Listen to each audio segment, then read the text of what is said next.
Patriarcas e Profetas. Capítulo 32. A Lei e os Concertos.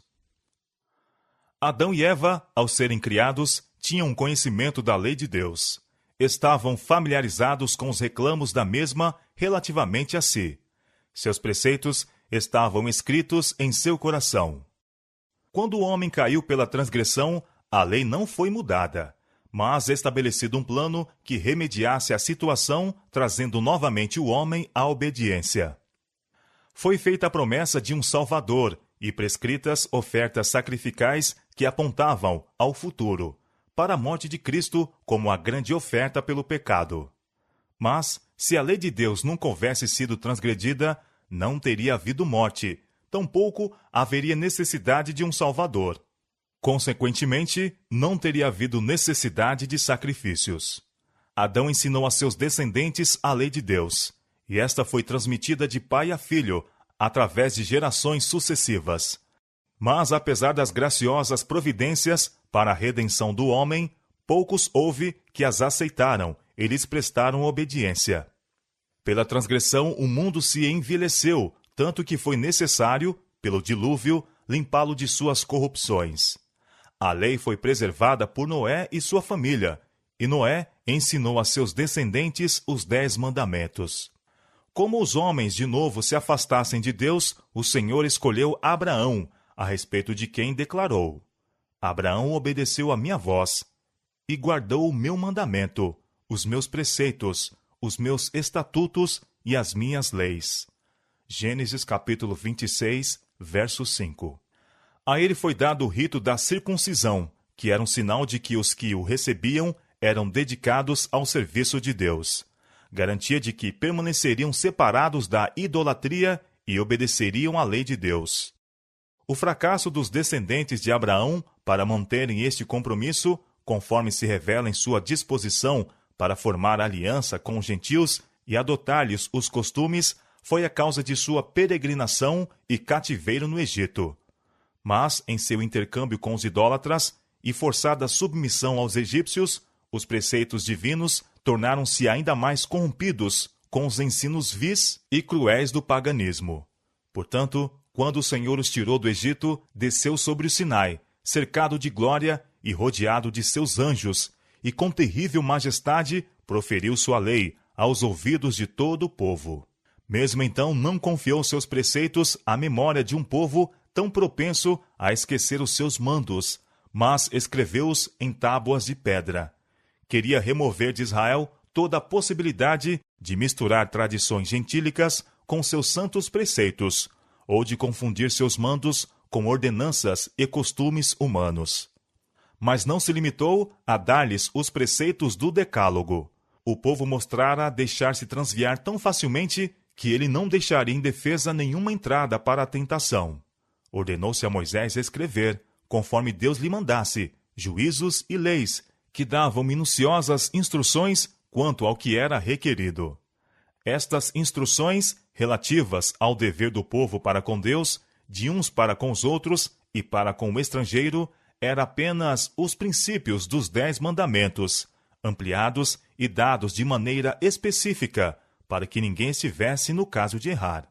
Destinavam-se a resguardar a santidade dos 10 preceitos, gravados nas tábuas de pedra.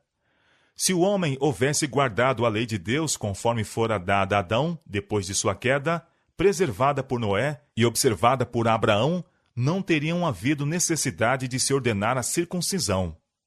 E se os descendentes de Abraão houvessem guardado o concerto, do qual a circuncisão era um sinal, nunca teria sido induzidos à idolatria. Tampouco lhes teria sido necessário sofrer vida de cativeiro no Egito. Teriam conservado na mente a lei de Deus, e não teria havido necessidade de que ela fosse proclamada no Sinai, nem gravada em tábuas de pedra. E se o povo houvesse praticado os princípios dos 10 mandamentos, não teria havido necessidade das instruções adicionais dadas a Moisés. O sistema sacrificial entregue a Adão foi também pervertido por seus descendentes. Superstição, idolatria, crueldade e licenciosidade corrompiam o serviço simples e significativo que Deus instituíra. Mediante o prolongado trato com os idólatras, o povo de Israel misturara com seu culto muitos costumes gentílicos. Portanto, o Senhor lhes deu no Sinai instruções definidas com relação ao serviço sacrificial. Depois de completar-se o tabernáculo, ele se comunicou com Moisés da nuvem de glória em cima do propiciatório e deu-lhe instruções completas a respeito do sistema, das ofertas e das formas de culto a serem mantidas no santuário. A lei cerimonial foi assim dada a Moisés, e por ele escrita em um livro, mas a lei dos 10 mandamentos, proferidas do Sinai, foi escrita pelo próprio Deus em tábuas de pedra e sagradamente conservada na arca. Muitos há que procuram confundir estes dois sistemas, usando os textos que falam da lei cerimonial para provar que a lei moral foi abolida. Mas isto é perversão das Escrituras. Ampla e clara é a distinção entre os dois sistemas. O cerimonial era constituído de símbolos que apontavam para Cristo, para o seu sacrifício e sacerdócio. A lei ritual, com seus sacrifícios e ordenanças, devia ser cumprida pelos hebreus até que o tipo encontrasse o antítipo na morte de Cristo, o Cordeiro de Deus que tira o pecado do mundo. Então cessariam todas as ofertas sacrificais. Foi esta a lei que Cristo tirou do meio de nós, cravando-a na cruz. Colossenses capítulo 2, verso 14. Mas, com referência à lei dos 10 mandamentos, declara o salmista: Para sempre, ó Senhor, a tua palavra permanece no céu. Salmo capítulo 119, verso 89.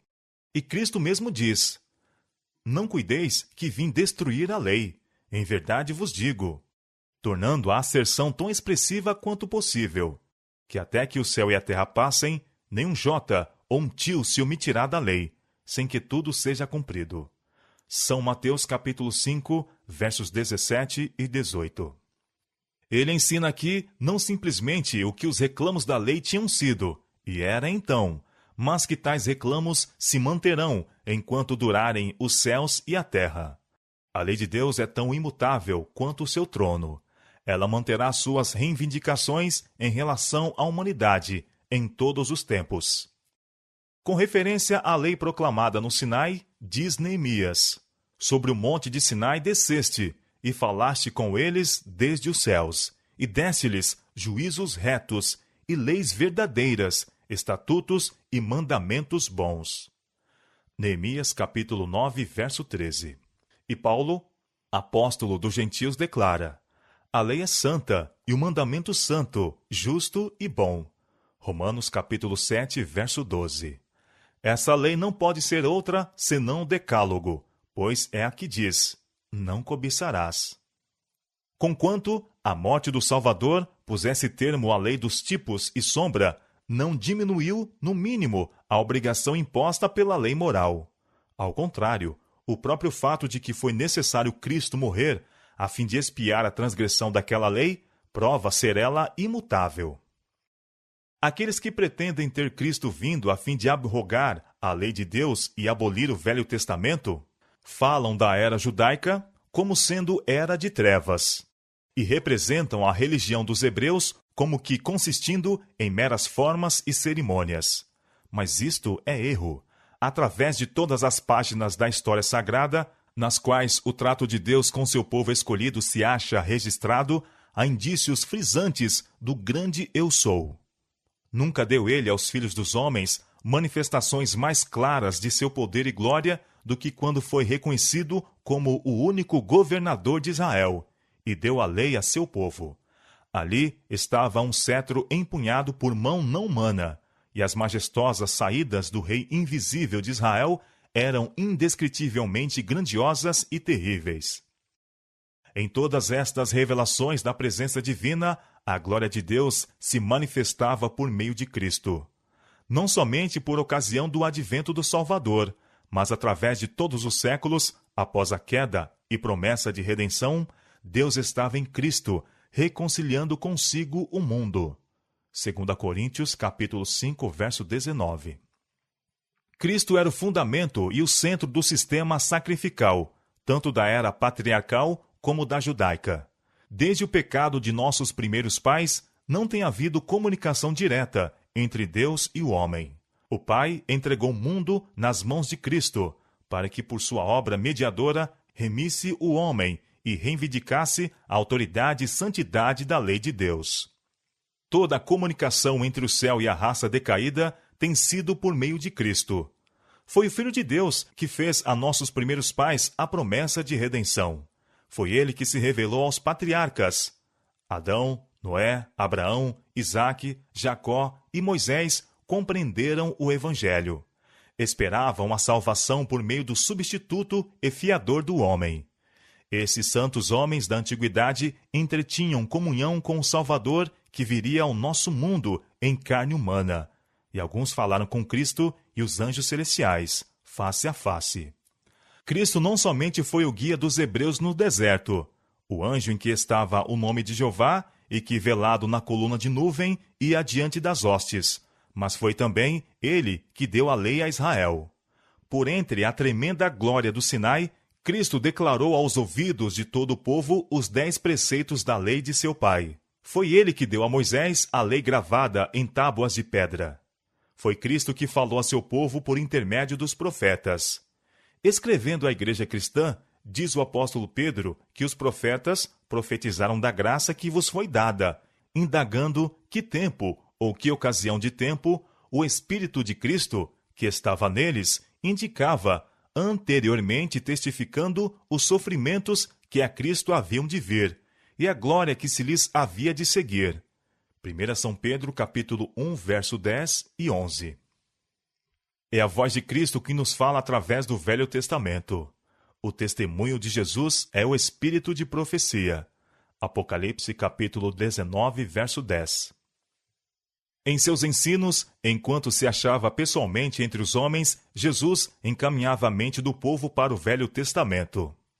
Disse ele aos judeus: Examinai as Escrituras, porque vós cuidais ter nelas a vida eterna, e são elas que de mim testificam. São João, capítulo 5, verso 39. Nesse tempo, os livros do Velho Testamento eram a única parte da Bíblia que existia. Outra vez, declarou o Filho de Deus: Tem Moisés e os profetas, ouçam-nos. E acrescentou: Se não ouvem a Moisés e aos profetas, tampouco acreditarão que algum dos mortos ressuscite. São Lucas, capítulo 16, versos 29 e 31.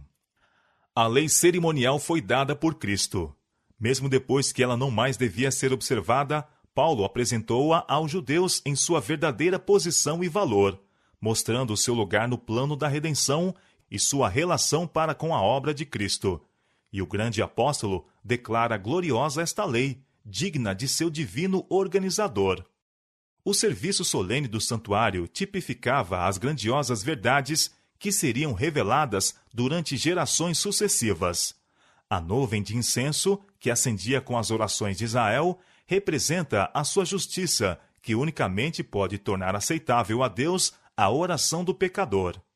A vítima sangrenta sobre o altar do sacrifício dava testemunho de um Redentor vindouro, e do Santo dos Santos resplandecia o sinal visível da presença divina. Assim, através de séculos e séculos de trevas e apostasia, a fé se conservou viva no coração dos homens até chegar o tempo para o advento do Messias prometido. Jesus era a luz de seu povo, a luz do mundo, antes que viesse à terra sob a forma humana. O primeiro raio de luz a penetrar a sombra em que o pecado envolveu o mundo veio de Cristo. E dele tem vindo todo o raio de fulgor celestial que tem incidido sobre os habitantes da terra. No plano da redenção, Cristo é o Alfa e o Ômega, o primeiro e o derradeiro. Desde que o Salvador verteu seu sangue para a remissão dos pecados e subiu ao céu para comparecer por nós perante a face de Deus, tem estado a fluir luz da cruz do Calvário e dos lugares santos do santuário celestial. Mas a luz mais clara que nos é concedida não nos deve levar a desprezar a que nos primeiros tempos foi recebida mediante os tipos que indicavam o Salvador vindouro. O Evangelho de Cristo esparge luz sobre a economia judaica e dá significação à lei cerimonial. Sendo reveladas novas verdades, e sendo a que fora conhecida desde o princípio, trazida para uma luz mais clara, torna-se manifestos o caráter e propósitos de Deus em seu trato com o povo escolhido. Cada novo raio de luz que recebemos nos dá compreensão mais clara do plano da redenção, que é a operação da vontade divina na salvação do homem. Vemos nova beleza e força na palavra inspirada, e com interesse mais profundo e absorvente estudamos suas páginas. Muitos têm a opinião de que Deus colocou um muro de separação entre os hebreus e o mundo exterior, de que seu cuidado e amor, retirados em grande parte do resto da humanidade, centralizaram-se em Israel. Mas não era o intuito de Deus que seu povo erigisse uma parede separatória entre si e seus semelhantes. O coração do amor infinito expandia-se a todos os habitantes da terra. Posto que o houvessem rejeitado, estava ele constantemente procurando revelar-se-lhes e fazê-los participantes de seu amor e graça. Sua bênção foi concedida ao povo escolhido, a fim de que pudessem abençoar a outros. Deus chamou Abraão, fê-lo prosperar e o honrou, e a fidelidade do patriarca foi uma luz para o povo em todos os países de sua peregrinação. Abraão não se excluiu do povo em redor de si. Manteve relações amistosas com os reis das nações circunvizinhas, por alguns dos quais ele era tratado com grande respeito. E sua integridade e abnegação, seu valor e benevolência estavam a representar o caráter de Deus. Na Mesopotâmia, em Canaã, no Egito e mesmo aos habitantes de Sodoma, o Deus do céu foi revelado por meio de seu representante. Assim, ao povo do Egito e de todas as nações ligadas com aquele poderoso reino, Deus se manifestou por meio de José. Por que razão quis o Senhor exaltar a José tão grandemente entre os egípcios? Ele poderia ter provido outro meio para o cumprimento de seus propósitos em relação aos filhos de Jacó, mas desejou fazer de José uma luz e colocou-o no palácio do rei, a fim de que a iluminação celeste pudesse estender-se longe e perto. Por sua sabedoria e justiça, pela pureza e benevolência de sua vida diária, pela sua dedicação aos interesses do povo, e aquele povo era uma nação de idólatras, José foi um representante de Cristo. Em seu benfeitor, para quem todo o Egito se voltava com gratidão e louvor, deveria aquele povo gentil ver o amor do Criador e Redentor deles. Assim também, na pessoa de Moisés, Deus pôs uma luz ao lado do trono do maior reino da terra, a fim de que todos os que quisessem pudessem aprender acerca do Deus verdadeiro e vivo. E toda essa luz foi dada aos gentios, antes que sobre eles se estendesse a mão de Deus em juízos.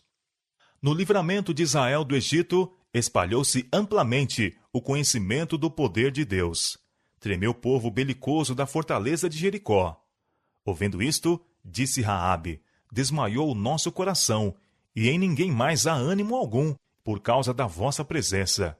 Porque o Senhor vosso Deus é Deus em cima nos céus e embaixo na terra. Josué capítulo 2, verso 11. Séculos após o êxodo, os sacerdotes dos filisteus lembravam ao seu povo as pragas do Egito e os advertiam a não resistirem ao Deus de Israel. Deus chamou Israel e o abençoou e exaltou, não para que pela obediência à sua lei recebessem eles unicamente seu favor e se tornassem os exclusivos recipientes de suas bênçãos, mas a fim de revelar-se, por meio deles, a todos os habitantes da terra. Foi para a realização deste mesmo propósito que ele os mandou conservar-se distintos das nações idólatras em redor deles. A idolatria e todos os pecados que seguem em seu cortejo são aborrecíveis a Deus, e ele ordenou a seu povo que se não misturasse com outras nações para fazerem conforme as suas obras, e se esquecessem de Deus.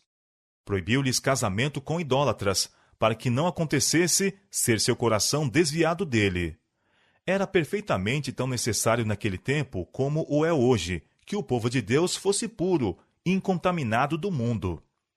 Deviam conservar-se livres de seu espírito, porque é ele oposto à verdade e à justiça. mas não era intuito de Deus que seu povo, em seu exclusivismo de justiça própria, se subtraísse do mundo, de modo que nenhuma influência tivesse sobre ele.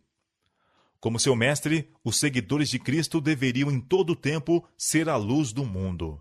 Disse o Salvador: não se pode esconder uma cidade edificada sobre um monte, nem se acende a candeia e se coloca debaixo do alqueire, mas no velador, e dá luz a todos os que estão na casa, isto é, o mundo. E acrescenta: assim resplandeça a vossa luz diante dos homens, para que vejam as vossas boas obras e glorifiquem a vosso Pai, que está nos céus. São Mateus capítulo 5, versos 14 a 16. Isto foi precisamente o que Enoque, Noé, Abraão, José e Moisés fizeram. É precisamente o que era intuito de Deus que seu povo Israel fizesse. Foi o seu coração mau, incrédulo, dirigido por Satanás, que os levou a ocultar sua luz, em vez de aspargi-la sobre os povos circunjacentes. Foi esse mesmo espírito de fanatismo que fez com que ou seguissem as práticas iníquas dos gentios, ou se encerrassem em um orgulhoso exclusivismo, como se o amor e cuidado de Deus estivessem somente sobre eles. Assim como a Bíblia apresenta duas leis, uma imutável e eterna e outra provisória e temporária, assim há dois concertos.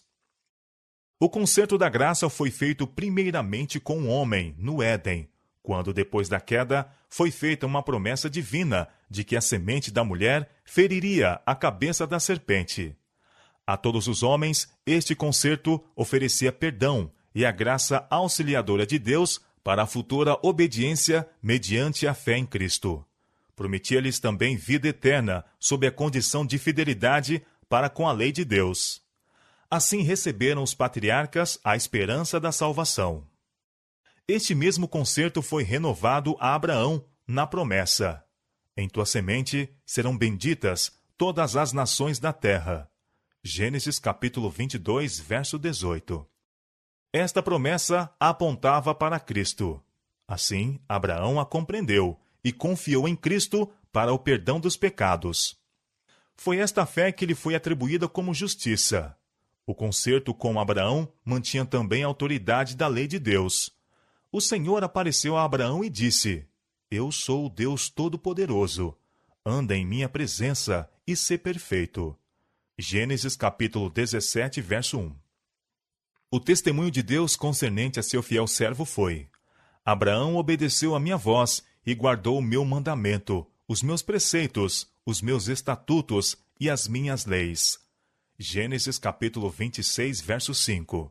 E o Senhor lhe declarou: estabelecerei o meu concerto entre mim e ti, e a tua semente depois de ti em suas gerações, por concerto perpétuo, para te ser a ti por Deus, e a tua semente depois de ti.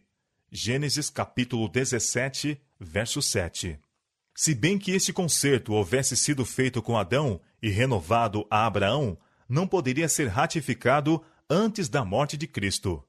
Existira pela promessa de Deus desde que se fez a primeira indicação de redenção. Fora aceito pela fé, contudo, ao ser ratificado por Cristo, é chamado um novo concerto.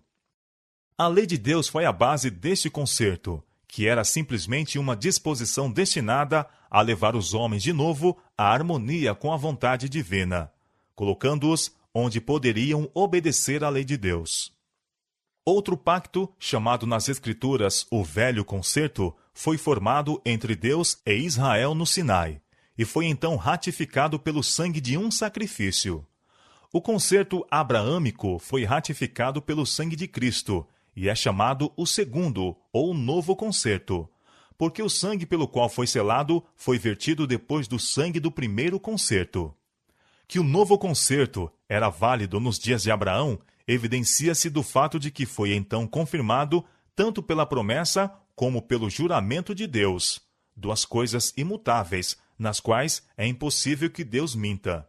Hebreus capítulo 6, verso 18. Mas se o concerto abraâmico continha a promessa da redenção, por que se formou outro concerto no Sinai? Em seu cativeiro, o povo em grande parte perdera o conhecimento de Deus e os princípios do concerto abraâmico.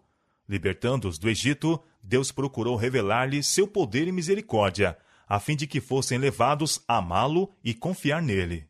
Trouxe-os ao Mar Vermelho, onde, perseguidos pelos egípcios, parecia impossível escaparem, a fim de que se compenetrassem de seu completo desamparo e da necessidade de auxílio divino.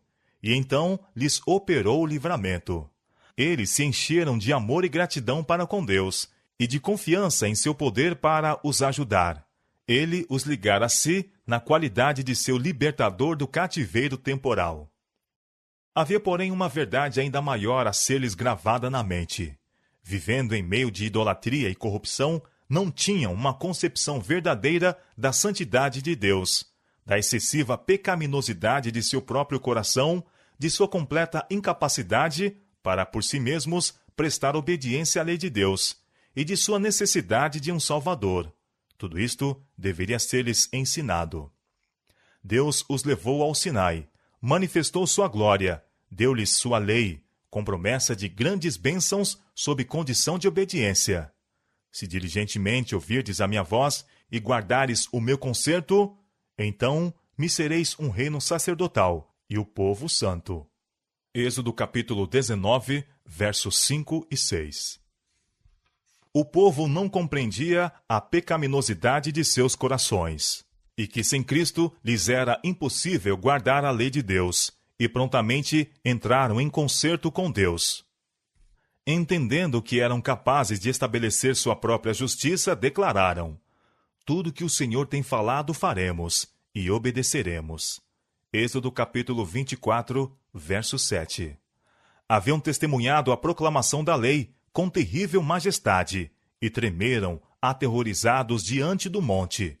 E, no entanto, apenas algumas semanas se passaram antes que violassem seu concerto com Deus e se curvassem para adorar uma imagem esculpida. Não poderiam esperar o favor de Deus, mediante um concerto que tinham violado. E agora, vendo sua índole pecaminosa e necessidade de perdão, foram levados a sentir que necessitavam do Salvador revelado no concerto abraâmico e prefigurado nas ofertas sacrificais. Agora, pela fé e amor, uniram-se a Deus como seu libertador do cativeiro do pecado. Estavam, então, preparados para apreciar as bênçãos do novo concerto. As condições do velho concerto eram: obedece e vive. Cumprindo-os, o homem viverá por eles. Mas maldito aquele que não confirmar as palavras desta lei. Deuteronômio capítulo 27, verso 26. O novo concerto foi estabelecido com melhores promessas, promessas do perdão dos pecados e da graça de Deus para renovar o coração e levá-lo à harmonia com os princípios da lei de Deus. Este é o concerto que farei com a casa de Israel, depois daqueles dias, diz o Senhor. Porei a minha lei no seu interior, e as escreverei no seu coração. Porque lhes perdoarei a sua maldade, e nunca mais me lembrarei dos seus pecados. Jeremias capítulo 31, versos 33 e 34. A mesma lei que fora gravada em tábuas de pedra é escrita pelo Espírito Santo nas tábuas do coração. Em vez de cuidarmos em estabelecer nossa própria justiça, aceitamos a justiça de Cristo. Seu sangue expia os nossos pecados. Sua obediência é aceita em nosso favor. Então, o coração renovado pelo Espírito Santo produzirá os frutos do Espírito. Mediante a graça de Cristo, viveremos em obediência à lei de Deus, escrita em nosso coração. Tendo o Espírito de Cristo, andaremos como ele andou. Pelo profeta, ele declarou a respeito de si mesmo: deleito-me em fazer a tua vontade, ó Deus meu. Sim, a tua lei está dentro do meu coração. Salmo capítulo 40, verso 8. E quando esteve entre os homens, disse: o Pai não me tem deixado só, porque eu faço sempre o que lhe agrada. São João capítulo 8, verso 29. O apóstolo Paulo apresenta claramente a relação entre a fé e a lei no novo concerto. Diz ele: sendo, pois, justificados pela fé, temos paz com Deus, por nosso Senhor Jesus Cristo. Anulamos a lei pela fé? De maneira nenhuma. Antes estabelecemos a lei. Porquanto o que era impossível à lei, visto como estava enferma pela carne, ou seja, ela não podia justificar o homem, porque em sua natureza pecaminosa, este não a poderia guardar. Deus, enviando seu Filho, em semelhança da carne pecaminosa, pelo pecado, condenou o pecado na carne, para que a justiça da lei se cumprisse em nós, que não andamos segundo a carne, mas segundo o Espírito.